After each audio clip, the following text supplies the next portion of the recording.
Amen. C'est Mm. magnifique. Et Laurence, par rapport aux délivrances et tout que tu m'avais dit. Oui, alors j'ai eu en fait deux expériences de délivrance avec une fille qui était, on va dire, chrétienne, mais qui était vraiment bouleversée par ce qui lui arrivait. Elle avait en fait un esprit d'accusation depuis longtemps. Euh, Hmm, alors, je pense que pour l'instant, les choses sont en cours. Il y a des choses qui vont mieux, mais je crois Amen. qu'il y a des choses qu'elle doit mettre en place. Mais elle a compris. Elle a compris en tout cas comment combattre, euh, de quelle façon s'y prendre. Parce que jusque-là, elle laissait ses esprits d'accusation en fait la terrasser complètement. Donc c'était vraiment problématique. Elle n'arrivait plus à dormir. Et donc les choses sont en évolution. Voilà, je ne dis pas que tout est parti, mais voilà, il y a des choses. Sa mère, elle est là, elle est chrétienne, elle a ses petits soins. Donc là, je suis Hmm, contente de ça. Et puis j'ai après une amie aussi enfin, c'est une amie de ma mère qui a enfin, comment dire, qui est dans une possession aussi euh, liée à sa famille, et elle a une maladie de Parkinson. Donc c'est compliqué, évidemment. Elle a un stade où elle ne peut plus parler. Et là, je sais que j'ai encore des choses à faire avec elle. On a commencé en fait des prières. Il y a des choses qui se sont améliorées dans sa santé, mais il y a encore d'autres choses enfin, à faire et avancer. Bon, là, c'est vrai que je travaille par étapes. Je suis loin Amen. parce elle est sur Toulouse, mais à chaque fois que je vais la voir, il y a des choses, on sent qu'elle va mieux. Elle n'allait pas du tout bien quand je vais la voir, Wow. quand elle repart. Ça va beaucoup mieux, elle le dit. Alors, elle le dit avec des gestes, hein, parce qu'elle ne peut plus parler. Et par contre, je sais que les infirmières ont dit d'elle que elle pouvait parler, en fait. Je crois que c'est un choc émotionnel ou en tout cas un esprit qui l'empêche de parler. Et Hmm. on travaille là-dessus. Voilà. Waouh. Mais je Donc, pense que vraiment, la parole va la libérer. La parole de Dieu, elle est vivante. C'est en fait ce qui délivre, c'est vraiment la parole, hein. Quand nous on parle, il y a la parole qui sort de nous, quoi. La parole, elle est vivante. Et oui. c'est sûr que bah, ça va porter des fruits. Ça va porter des Oui. fruits. Et oui, pardon. Vas-y, pardonne-moi, vas-y, je t'en prie. La première fois, c'est comme c'était une amie de ma mère, la première fois, je ne sais pas, je suis allée la voir et j'ai senti que c'était pas moi, que j'étais guidée par l'esprit de Waouh. dire, je voudrais prier pour toi dans ta chambre, alors que je savais même pas si elle était chrétienne, etc. Et elle a été frénétique, elle m'a dit oui, oui, mais vraiment. Et on est allé dans sa chambre, on est allé prier. Et en fait, au moment où j'ai dit que j'avais prié pour elle, alors qu'elle ne parlait pas du tout, elle a prononcé une phrase qui était distincte, tout à fait Wow. sonore. Et là, sans que je le maîtrise, là j'étais guidée par l'esprit, j'ai dit, tu vas parler, tu vas recouvrer. Alléluia. Quand j'ai dit ça, et en fait, suivi, il se trouve que ma mère l'a suivi, parce que bon, je la suis. Pendant un moment, elle a progressé. L'orthophoniste, ma mère me disait, mais tu sais, là, ça va beaucoup mieux, on arrive à mieux la comprendre, alors qu'avant, elle sortait pas de son. Bon, donc, et après, ben, c'est revenu. Bon, voilà. Donc, c'est comme ça.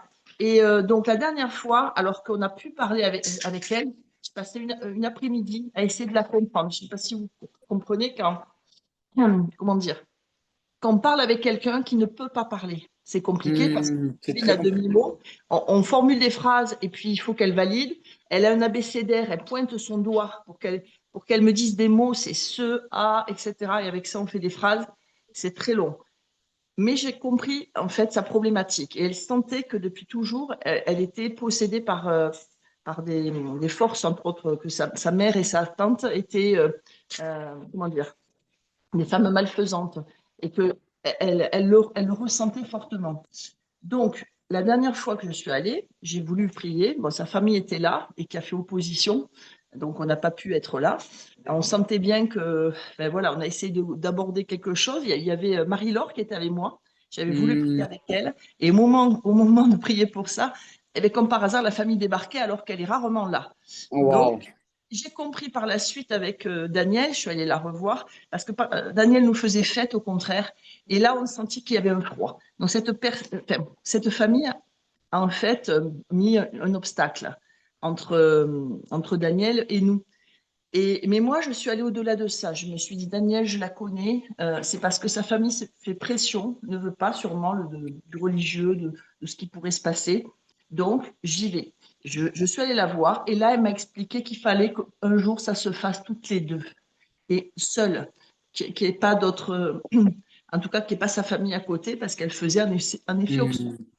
Hmm. Voilà. Et donc, la dernière fois que j'y suis allée encore retourner, j'ai prié pour de la délivrance. Et là, elle était sur ton lit. Et moi, je me dis, seule pour la délivrance, ouf, mais bon, je me dis, de toute façon, voilà, il faut quand même que je fasse quelque chose. Et bien, écoute, sur son lit, elle gigotait. Tu vois, on sentait qu'elle bougeait, elle bougeait, elle bougeait. Et ça lui ressemblait pas, parce que à force, je la connais, je sais comment son corps réagit. Et quand je lui ai demandé, je lui ai dit, tu sais, la dernière fois, quand j'ai prié pour toi, quand j'ai fait justement des prières de délivrance, je t'ai vu gigoter dans ton lit. Est-ce que c'est normal? Elle me dit, non, je fais jamais ça. Donc, c'était la confirmation que c'était bien l'esprit de, voilà, qui l'a possédé. C'est Et le voilà. python. Voilà. Et donc, la fois d'après, bon, j'ai de nouveau essayé de travailler sur l'esprit du mutisme. Et on Hmm. c'est le moment, hein. Et j'ai prié surtout que personne ne rentre dans sa chambre parce que, ben, imaginez, hein, une personne handicapée comme elle, il y a toujours des gens qui rentrent, qui sortent. Et je dis, Seigneur, vraiment, et personne n'est venu nous troubler. Voilà. Gloire à Dieu. Voilà, malgré tout, on a prié, mais elle a compris la démarche de prier justement contre cet esprit de mutisme. Et d'elle-même, elle disait sors, sors. Donc, elle arrivait à parler pour dire sors. Elle était volontaire. Et je lui ai dit, tu sais, Daniel, je lui ai expliqué que si elle voulait être libérée de cela, il fallait qu'elle accepte vraiment Jésus dans son cœur.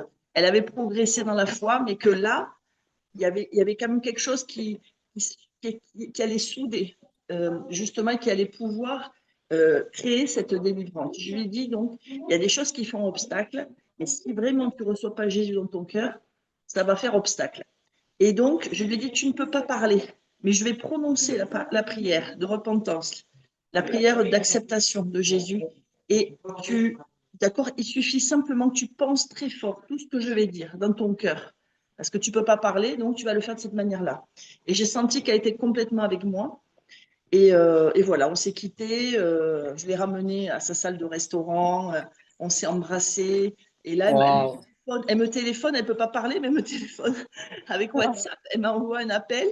Et puis quand on ne se parle pas, il n'y a que moi qui parle, si tu veux, mais il y a ça.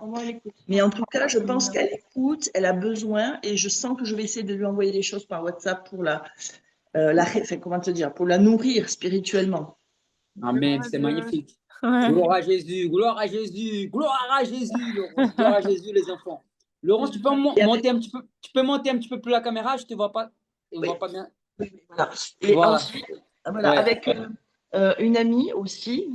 Donc, je voulais dire que suite à cette évangélisation au Brésil, donc vraiment, bon, là, ça a réveillé en moi plein de choses, notamment la volonté de me laisser aller dans l'EHPAD et ma mère, par exemple, et je prie pour des personnes. J'ai déjà fait ça.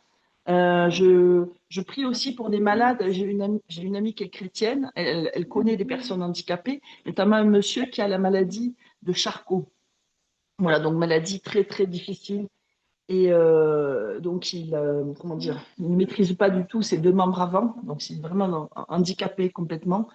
Et en fait, petit à petit, ben, on prie pour lui, il a accepté Jésus, on voit qu'il a changé, il s'est transformé, vraiment, au Wow. niveau de... Ça se voit, moi je l'ai vu 3 semaines après, et je vois qu'il est plus posé. Et puis, il acceptait complètement, il attendait vraiment qu'on soit là. Et la fois où on est venu, enfin, Dieu a bien voulu aussi faire venir une autre personne qui était chrétienne, qui venait le voir régulièrement et qui ne savait pas, en fait, qu'en tant que chrétienne, ben, elle avait le devoir aussi de lui apporter justement la bonne parole. Et elle me dit, mais moi, je suis chrétienne, je vais à l'église, j'y crois beaucoup, mais jamais j'aurais pensé que je pouvais parler de ça, que je pouvais prier avec lui. Je prie pour lui à part. Et je lui dis, mais ouais, voilà, moi, je ne peux pas venir tous les jours, je travaille, mais vous, madame, vous êtes à la retraite, vous êtes à 2 pas, vous êtes dans le même immeuble que lui. Vous pouvez lui apporter, vous pouvez venir tous les jours, parler de Dieu. Elle me dit, mais moi, je lis la Bible. Eh ben, lisez la Bible avec lui, faites-lui du bien, il attend que ça. Alors, ça l'a réveillée aussi. Voilà, c'était une chrétienne qui a été réveillée en même temps parce qu'elle s'est dit, ben oui, Alléluia. ben voilà, elle venait voir son voisin. On sentait une femme qui était dévouée aux autres, mais elle n'avait pas connecté dans sa tête que oui, on peut aller faire du bien, montrer, justement, visiter les malades, mais apporte-lui la parole de Dieu. Il en a besoin. Pour l'instant, c'est ce qui lui permet de tirer la tête hors de l'eau, parce que c'est pas facile de vivre cette maladie. Donc là, tout d'un coup, là, j'espère que ça l'a réveillée.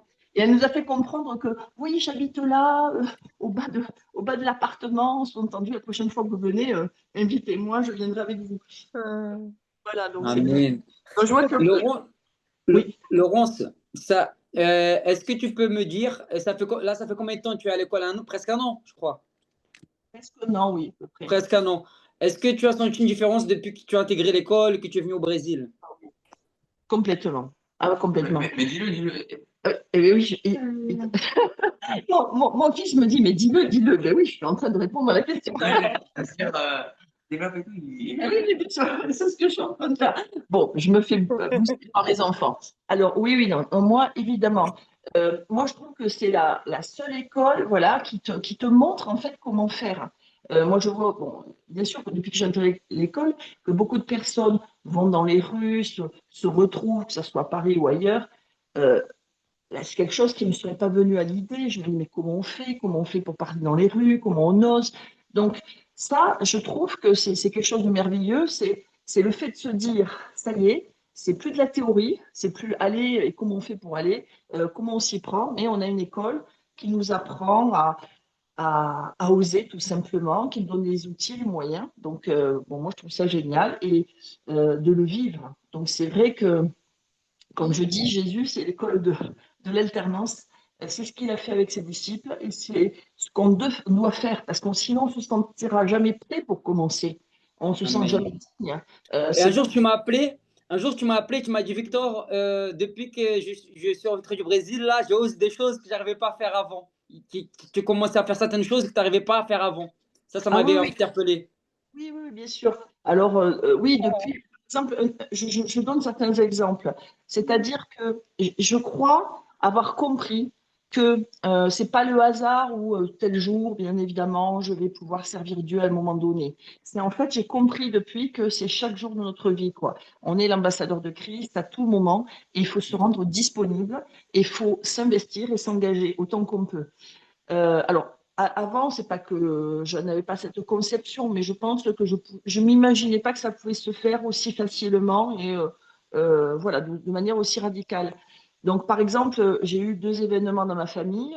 Au retour du Brésil, il y a eu une semaine où il y a eu enfin, pardon, un mariage, invité à un mariage. Et pendant ce mariage, je me rappelle, j'ai dit à Dieu, mais tu vois, c'est très bien un mariage, je suis contente, mais je n'ai pas envie simplement de faire la fête. Je veux te servir. Donc, Waouh. voilà, instruis-moi, mets-moi à côté de qui tu veux, mais vraiment que je ressorte de là en ayant l'impression que oui, je fais la fête parce que voilà, mais je veux vivre autre chose avec toi. Et ça, il m'a béni, hein. J'ai pu évangéliser, j'ai pu découvrir des personnes de la famille qui étaient croyantes, je ne savais pas, et on a pu échanger sur la foi. Donc vraiment, j'ai été bénie justement parce que j'ai osé, j'ai préparé aussi le terrain en le demandant à Dieu. Et puis, il y a aussi la fête de l'EHPAD de ma mère, une des fêtes de l'EHPAD. C'était pourtant, il y avait beaucoup de monde, etc. Mais j'ai pu prier pour une aide-soignante qui a été guérie de son dos, qui avait un mal depuis très, très longtemps. Et elle venait de se plaindre à ma mère à ce moment-là en disant, oui, ben, j'ai mal, ça fait longtemps, j'ai plein de traitements, je ne sais pas quoi faire. Et comme j'ai entendu de suite, je lui dis, excusez-moi, on pourrait se voir 2 minutes. Et puis je l'ai pris, on est allé dans un endroit, j'ai parlé de Dieu et j'ai prié pour elle. Et elle est revenue voir ma mère en disant, eh bien, depuis que votre fille a fait ça, ben, j'ai plus mal. J'ai attendu un peu parce qu'au départ, je doutais de se dire, ça va revenir, c'est pas possible. Et là, elle a attendu suffisamment pour dire vraiment qu'elle était guérie, qu'elle était vraiment ravie. Voilà, donc je sais que je pourrais revenir vers elle et continuer à lui parler. Et puis pendant comment dire, les 2 heures qu'ont duré à peu près la fête, j'ai aussi prié pour 2 personnes âgées de l'EHPAD. Donc je suis allée dans leur chambre, je les ai suivies, je leur ai parlé, notamment une qui avait envie de mourir, qui ne comprenait pas ce qu'elle faisait là pour la fête parce qu'elle n'avait pas de famille, c'était la fête des familles. Donc elle avait qu'une envie, c'est de mourir. Et ben voilà, j'ai prié pour elle, voilà, je l'ai soutenue et voilà, j'ai prié pour son genou, Voilà. Et là, je me suis dit quand même, là, waouh, tu fais fort quand même, en 2 heures de temps, tu as prié pour 3 personnes, tu étais avec ta mère et tu as participé à la fête. Bon, je me suis dit, là, c'est vrai que Seigneur, avant, je n'aurais pas pensé à faire tout ça. Et là, c'était comme un besoin de dire, ben, je suis là, mais mon temps, il doit être profitable, quoi. Je dois te servir pendant ce moment-là. Voilà. Incroyable, incroyable. C'est très Donc, encourageant ces témoignages parce que tu as osé, tu as osé, tu as demandé au Seigneur, le Seigneur il a agi. Donc je pense que c'est bien, je pense que le fait de aussi de avoir expérimenté ça ensemble au Brésil, ça a pu débloquer beaucoup de choses. Ça, c'est ce que le Seigneur nous appelle à faire, à connecter et pouvoir vivre les buts de Dieu pour nous, quoi. oui, oui, moi je trouve que le fait d'avoir prié dans les favelas, d'avoir prié pour les malades dans les hôpitaux, d'avoir vécu même dans cette comment dire, université où on a vu ce concert d'évangélisation, c'était incroyable. Enfin, ça ouvre des horizons. On rêve de ça. On se dit à quand la France? À quand ce genre de choses Amen. où Dieu est partout, où finalement ça devient notre mode de pensée, de vie. Moi, j'attends que ça. Donc, oui, oui. Moi, l'école, ça a révolutionné ma façon de. euh, Amen. oui. Mais ce que je trouve intéressant, Laurent, c'est que tu es prof. Tu es professeur de latin, de grec, de théâtre, et c'est vraiment, je trouve, c'est une grande humilité de ta part quand même de t'inscrire à une école. J'ai même pas 40 ans et je suis tout jeune, quoi. J'ai 30 ans, la trentaine, et puis je suis directeur de cette école avec Tammy et tout. Et toi, tu te dis, bah non, je vais apprendre plus. Et le Seigneur, vraiment, il t'a honoré. Je pense il va faire encore plus. Oui, mais, de toute façon, voilà, c'est des secteurs différents, hein. Travailler le latin, le grec ou le théâtre, c'est encore différent. Ce qui veut dire que tu as des élèves, quoi, tu vois, mais c'est. Tu Oui, vois. oui, oui. Non, mais ça veut rien dire, hein. Je veux dire, il faut Hmm. apprendre. On est tous en train d'apprendre. Enfin, moi, pour moi, ça me paraît tout à fait Mais pour moi, normal. ça m'a interpellé. J'étais choqué. J'ai dit, attends, mais c'est une grâce quand même d'avoir Laurent, c'est les professeurs et tout. Tu vois, j'ai aucun mérite de ça. Tu vois, j'étais un peu gêné quand même. J'ai dit, attends, mais comment je vais recevoir un élève avec ce degré-là, tu vois? Ah oui, mais c'est un degré de connaissance, là, c'est un degré de spiritualité. Donc, on apprend, on n'est pas sur le même niveau, en fait, de degré, on n'apprend pas. Et là, tu m'as apporté beaucoup de choses, c'est évident. Euh, mais tu vois, par rapport à mes élèves, ben, tu vois, ce que je fais maintenant, ce que je faisais pas, c'est de prier vraiment pour mes élèves, notamment, tu vois, quand je les vois un peu trop, comment te dire, Agité. bouger, Hmm. agiter, etc. Je prie pour ça. Je prie également pour, euh, par exemple, j'ai des élèves en très grande difficulté et au bout d'un moment, ils sont dans un rejet vraiment de tout enseignement. Et je me dis, ben non, ton devoir, c'est pas d'en laisser un de côté parce que il est en rébellion, il veut pas suivre. C'est trouve la faille, trouve le moyen, mais demande à Dieu, demande à l'Esprit Saint de te guider. Mais cet enfant-là, moi, je refuse de le laisser de côté. Parce qu'avant, ben, comme beaucoup de professeurs, bon, on travaille pour la plupart des élèves, c'est-à-dire pour la grande masse, quoi. Et puis, il arrive parfois, ben, cet élève-là, on ne sait pas comment faire avec lui, etc. Et là, je me dis non, ça, je ne le veux pas, je le refuse, quoi. J'ai une mission de Dieu pour les enfants, j'ai une mission de Dieu, donc pour cet enfant, et voilà, s'il est dégoûté de la vie, s'il veut rien faire, il faut le ramener, il faut le ramener. Donc, il faut lui montrer là où pour l'instant il est provocateur, il faut lui montrer de l'amour, il faut lui montrer une manière de parler différente, il faut le prendre à part, voilà. Mais surtout, tu ne lâches rien, parce que Jésus ne lâcherait pas sa brebis. Waouh. Et on ne doit pas lâcher donc un enfant. Et donc là, si tu veux, même aujourd'hui, je suis allée faire de la natation, je faisais mes longueurs et je pensais à cet enfant, je priais. Je me disais, oui, là, non, tu dois pas. Trouve quelque chose. L'Esprit Saint va te guider, mais je ne veux pas laisser un seul enfant de côté, quoi. Je veux qu'il y ait une réussite pour chacun. Et c'est ça ton rôle de professeur. Donc, voilà. Donc, ça change aussi quelque chose dans son travail, dans son rapport avec l'autre. Là, tu vois, j'ai pris cette année l'oral du brevet pour tous les élèves. Donc, j'ai tous les élèves de troisième qui m'ont passé le brevet. Et tu sais ce que je leur ai dit? Et là, je me disais, là, ils peuvent te filmer, ils font ce qu'ils veulent dans l'éducation nationale, ils ne pourront pas te coincer. Parce que je dis que des choses, je ne parle pas de Dieu, mais ce que je dis, c'est là. Je dis, voilà, vous êtes tous exceptionnels. Alors, ils te regardent tous. Est-ce que vous savez que vous êtes tous exceptionnels? Alors, ils te regardent. Alors, moi, bien sûr, dans ma pensée, je dis, ben oui, vous êtes exceptionnel parce que vous êtes une créature de Dieu. Vous êtes exceptionnel. Parce que je vois tellement dans leur regard, mais vraiment une impression, une M-E. RDE, pour pas dire le mot, Hmm. c'est une vision d'eux-mêmes tellement amoindrie, tellement saccagée, que je me dis, voilà, il faut vraiment que leur identité soit révélée et vraiment, il y a un travail pour ça. Donc, leur donner confiance en eux, voilà, parce que ils partent comme battus avant même voilà, de pouvoir se présenter à une épreuve. Donc, Hmm. voilà, une manière déjà de leur dire, voilà, vous êtes des personnes exceptionnelles, vous ne le savez pas encore, mais moi, je vais essayer de vous le révéler. Et donc, voilà, leur donner confiance en eux pour qu'ils réussissent et donner tous les. Donc, c'est. Incroyable. Si Ouais, mais si j'aurais une professeure comme toi, je crois que j'aurais pas fait mes bêtises, hein. Franchement, si t'as une professeure là, je dis ce mot pour moi, je pense que je serais tenu à carreau toute, je serais tenu bien sage pendant tout le cours, quoi. oh, ben Ouais, c'est c'est et des fois différent. quand j'en vois quelques-uns, par exemple, là des fois j'en vois, ils n'arrêtent pas de me dire Madame, bonjour. Ils hurlent bonjour Madame Berdo. Bon bref, alors que l'année dernière ils me faisaient tourner en bourrique. Mais après ils m'aiment bien parce ils savent que je les tiens, que je les lâche pas, que que j'accepte. En fait, on dit souvent un enfant, un adolescent, en fait, ils sont tellement dans des pressions personnelles, dans leur personnalité, bon, que en fait, il faut les aimer, même s'ils sont pas aimables, même s'ils sont dans leur Waouh. rejet.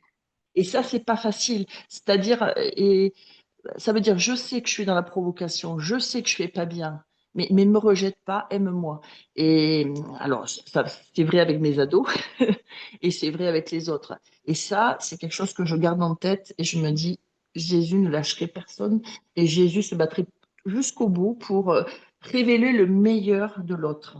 Et mon rôle de professeur, c'est ça. Et c'est vrai que cette école m'a permis encore plus de comprendre quelle est ma mission, vraiment d'aller jusqu'au bout de ça. Gloire à Dieu. Waouh, c'est très C'est percutant. magnifique. On voit que vraiment tu portes un feu dévorant là, que tu es prête à tout pour la mission. Vraiment avec Ouais. Ophélia et Raphaël, vous êtes bénis. Vraiment, ça nous touche beaucoup, ça nous Ouais, encourage énormément de voir ce que le Seigneur est en train de faire avec vous. Laurent, si c'est tu clair. devrais laisser un mot pour quelqu'un faire une mission, pour quelqu'un s'inscrire à l'école, si tu voudrais les encourager, qu'est-ce que tu pourrais dire pour eux? Ah, moi, je dis qu'il faut en effet partir, faire cette mission. C'est vrai que moi, j'ai senti ce besoin, quand je vois aussi ce que ça a fait chez mes enfants, le feu que ça a mis. Il faut pas oublier qu'au bout de deux petits stages d'une journée, ils ont décidé de se faire baptiser. C'est pas rien. Alors, c'est vrai qu'il y a eu bien un travail avant. C'est vrai que c'est venu simplement couronner, hein. C'était quelque chose. Ils étaient à peu de choses près à cela, mais malgré tout voilà, ça a fait la différence et ça les a boostés. Et moi, je trouve que ça booste tellement, ça donne tout simplement une manière de penser, de faire. Moi, ça m'a rendu, franchement, les deux mots, c'est zèle et audace. Voilà, c'est Waouh. zèle et audace. Et ça, c'est vrai, j'étais à fond. Au retour, bon, après, bon, bien sûr, il y a la vie, il y a la routine, il y a tout ça, mais en fait, c'est comment mettre ce zèle et cette audace dans notre vie, notre routine. C'est-à-dire que oui, voilà, les journées font 24 heures, on a un travail, mais malgré tout, voilà, comme ce qui m'est arrivé dans les deux réunions, enfin, réunion de famille, le mariage, etc. Ben oui, qui aurait pu pendant 3 fois dans la soirée, dans un mariage où il y a de la musique, où tous les gens sont accaparés les uns avec les autres, ben, témoigner 3 fois, prier. Je me dis, oui, mais c'est possible. Donc, voilà, il faut expérimenter ça, vraiment, au moins une fois. Amen, incroyable, incroyable. Je crois vraiment que c'est le temps qu'on se lève. Dieu choisit les enfants, pas forcément les serviteurs, les enfants de Dieu, tout le monde. Dieu veut utiliser tout le monde qui est disposé. Alléluia, Ouais, ça c'est fait magnifique comme plaisir. ils sont disposés, hein, leur cœur. Enfin, waouh, ça me touche. C'est très touchant ces témoignages, c'est très encourageant Ouais. parce que là, en fait, on est en train de faire la deuxième année de l'école et donc pour les deuxième année, les 50 premiers inscrits, ils vont participer dans le tirage au sort et celui qui va gagner le tirage au sort, en fait, il va venir avec nous au Brésil pendant une semaine. Ouais. Donc voilà, on a pensé de faire ça et voilà, donc ça aussi, ça va pouvoir amener cette opportunité aux personnes de pouvoir vivre cette expérience, quoi. Parce que la meilleure façon d'apprendre, c'est de pratiquer. Donc l'école, elle est pour ça, en fait, de amener les personnes à pratiquer et de faire ce qu'ils n'arrivaient pas à faire avant. puisse entrer dans cette nouvelle dimension.